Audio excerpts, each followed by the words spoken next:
नमस्कार दोस्तों, मान जी के स्टडी में आप सभी का स्वागत है। सम्राट अशोक शक्तिशाली मौर्य राजवंश के महान सम्राट थे। इनके पिता का नाम बिंदुसार था। महाराज बिंदुसार के 101 पुत्र थे, जिनमें से एक अशोक भी था। अशोक सम्राट अशोक का पूरा नाम देवनागरी अशोक था।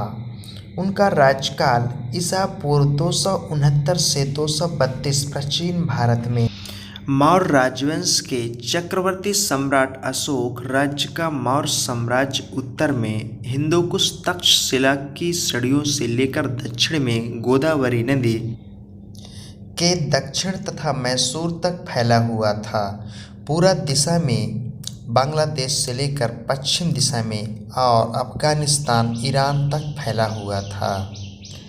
अगर वर्तमान परिदृश्य में सम्राट अशोक के साम्राज्य की सीमाओं की बात की जाए तो इसमें संपूर्ण भारत के साथ साथ अफगानिस्तान, नेपाल, पाकिस्तान, भूटान, म्यांमार, बांग्लादेश का अधिकांश हिस्सा शामिल था।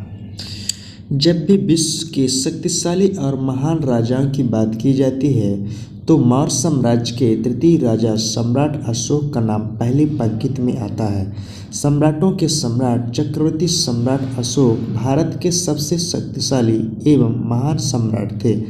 सम्राट अशोक द्वारा साम्राज्य विस्तार उस समय तक तक्षशिला में यूनानी और भारतीय लोगों की जनसंख्या ज़्यादा थी। सम्राट अशोक के बड़े भाई सुसीम उस समय तक्षशिला का प्रांतपाल था। सुसीम प्रशासनिक कार्यों में कुशल नहीं था, साथ ही अलग अलग धर्मों के लोग रहने की वजह से वहां पर एक बहुत बड़ा विद्रोह खड़ा हो गया। जब राजा बिंदुसार को लगा कि विद्रोह को दबाना सुसीम की बस का रोग नहीं है तो उन्होंने चक्रवर्ती सम्राट अशोक को विद्रोह दबाने के लिए तक्षशिला भेजा।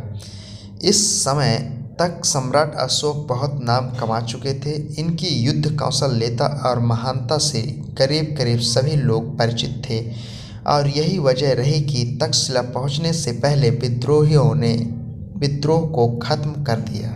यह बिना युद्ध के खत्म होने वाला पहला विद्रोह था।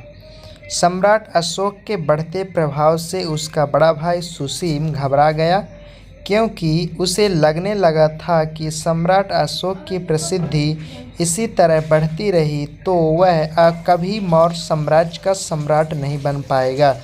इसलिए उन्होंने पिता बिंदुसार से आग्रह किया और सम्राट अशोक को कालिंग भेज दिया गया कि कालिंग जाने के पश्चात वहाँ के एक प्रतिष्ठित व्यक्ति की पुत्री मत्स्य कुमारी कारवांगी से सम्राट अशोक को प्रेम हो गया और कहते हैं कि यही प्रेम कालिंग युद्ध का मेन कारण था, जो कि कालिंग युद्ध में उस लड़की जिससे सम्राट अशोक प्रेम करते थे वो लड़की भी कालिंग युद्ध में मारी गई, जिससे सम्राट अशोक का हृदय परिवर्तन हो गया और सम्राट अशोक ने वहीं पे अपना खड़ग फेंक दिया और बौद्ध धर्म अपना लिए और हमेशा के लिए उन्होंने बौद्ध धर्म अपनाया और प्रचार प्रसार भी किया।